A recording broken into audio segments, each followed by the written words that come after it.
இப்போ நிறையா டெலிகம்யூனிகேஷன் கம்பெனியெல்லாம் பார்த்தீங்க அப்படின்னா அவங்களோட பிளான் எல்லாத்தையும் 28 நாளைக்கு வச்சுருக்காங்க.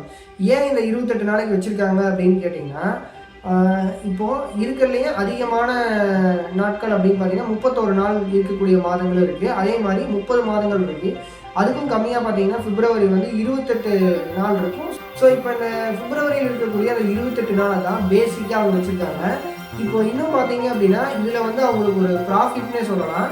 எப்படி அப்படின்னு பார்த்தீங்கன்னா இந்த 12 மாதத்தில் இந்த 31 நாள் இருக்குது, அதே மாதிரி 30 நாள் இருக்குது. இது எல்லாத்தையும் வந்து இந்த 2 நாள் 3 நாளை வந்து ஆட் பண்ணிகிட்டே வந்தீங்கன்னா இன்னும் நம்ம என்ன பண்ணுவோம் அப்படின்னா 13 மாதத்துக்கு நம்ம ரீசார்ஜ் பண்ணுற மாதிரியான கணக்கு வந்து அவங்களுக்கு வரும். இது மூலமாக இப்போ டெலிகாம் கம்பெனிகள்லாம் என்ன பண்ணுவாங்க அப்படின்னு பார்த்தீங்கன்னா இந்த 12 மாதம் நம்ம ரீசார்ஜ் பண்ணுறாங்க, 13 மாதம் ரீசார்ஜ் பண்ணிக்கிட்டோம் அப்படின்னு சொல்லிட்டு அவங்க வந்து வச்சுருக்காங்க.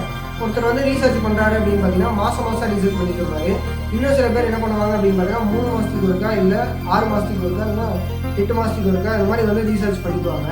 இதில் எப்படி ரீசார்ஜ் பண்ணணும் அப்படின்னு பார்த்தீங்கன்னா நம்மளோட டெய்லி யூசேஜ் என்ன அப்படிங்கிறத நம்ம பார்த்துட்டு அதுக்கு நம்ம வந்து 3 மாதத்துக்கா இல்லை 6 மாதத்துக்கா அப்படிங்கிறத பார்த்து ரீசார்ஜ் பண்ணோம் அப்படின்னா உண்மையிலேயே நமக்கு வந்து இன்னுமே பெனிஃபிட்டாக இருக்கும்.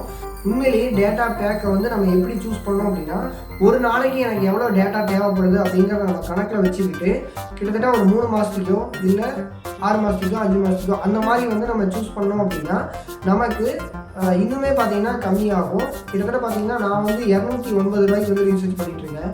அது பார்த்தீங்கன்னா கிட்டத்தட்ட நான் 13 தடவை நம்ம ரீசார்ஜ் பண்ணும்போது பார்த்தீங்கன்னா கிட்டத்தட்ட எவ்வளோ அமௌண்ட் வருதுன்னு பாருங்கள். 2500 ரூபாய்க்கு பக்கம் வருது. இது ஒரு வருஷத்துக்கே பார்த்தீங்கன்னா இவ்வளவு காசை வந்து நம்ம டேட்டாவுக்கு நம்ம யூஸ் பண்ணிகிட்டு இருக்கிறோம்.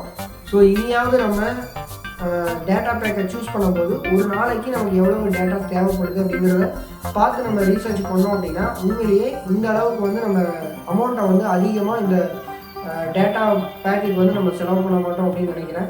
அடுத்த வீடியோவில் பார்க்கலாம்.